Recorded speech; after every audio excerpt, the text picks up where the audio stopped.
Nothing But Trouble, the story of Althea Gibson by Sue Staffordshire, illustrated by Greg Couch.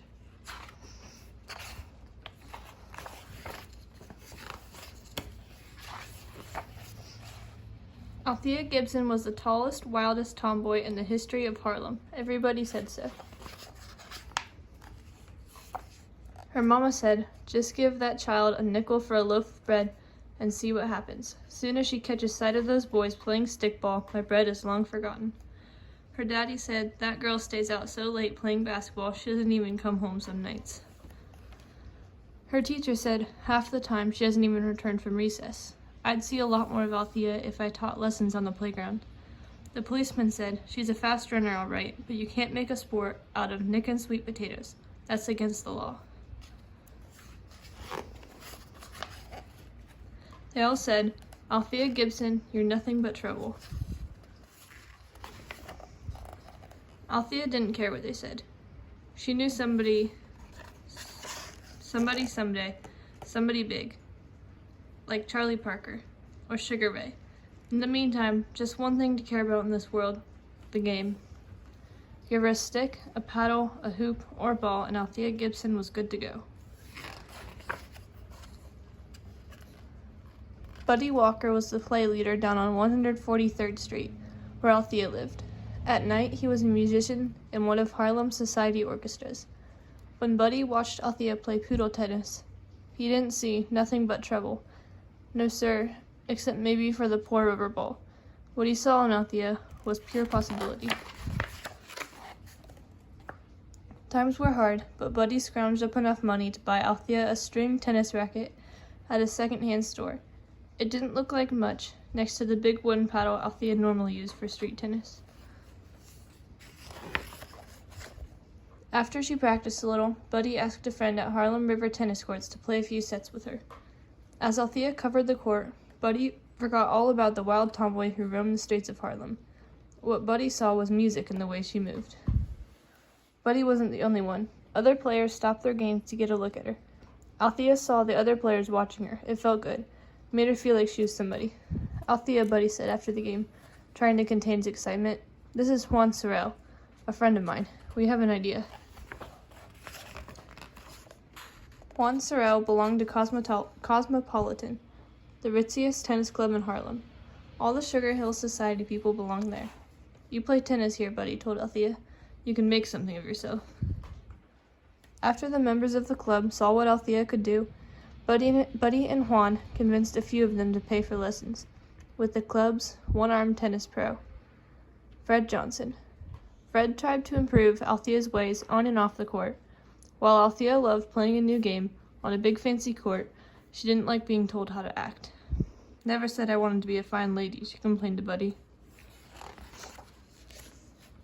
Unfortunately for her, the members of the Cosmopolitan didn't like her wild ways either. They shook their heads and whispered, "Nothing but trouble, that one." Miss Rhonda Smith was a nice society lady who bought Althea her first tennis outfit, so she'd look like all the other players on the court. She made time to play regularly with Althea and to instruct her in the polite rules of the sport.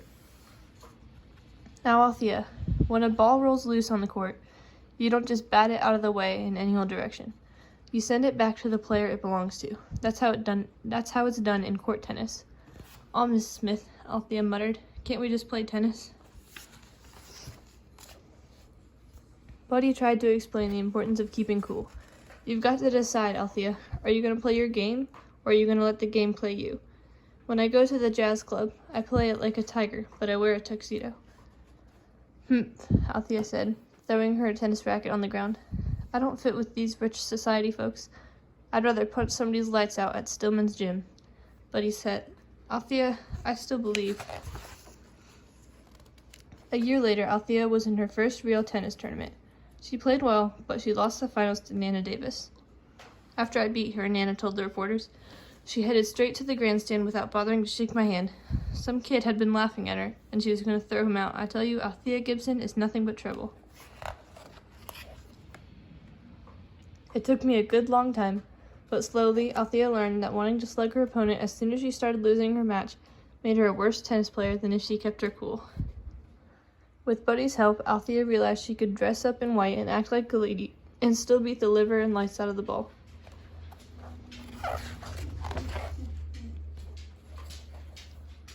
Tennis changed Althea, all right, but just as importantly, ever since Miss Gibson rallied in the second set of the women's finals, she has proven to be nothing but trouble for seasoned U.S. and world champ Louise Burrow.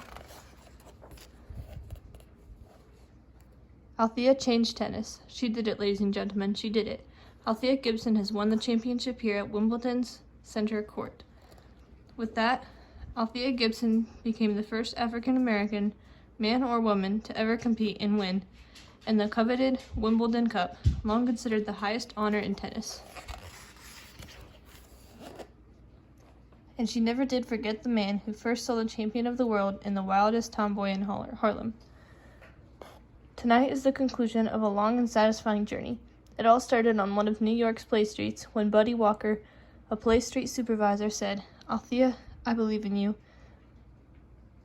I believe you could become a good lawn tennis player." With those words, he handed me my first tennis racket. Tonight, I thank Buddy Walker for our most satisfying victory. The end.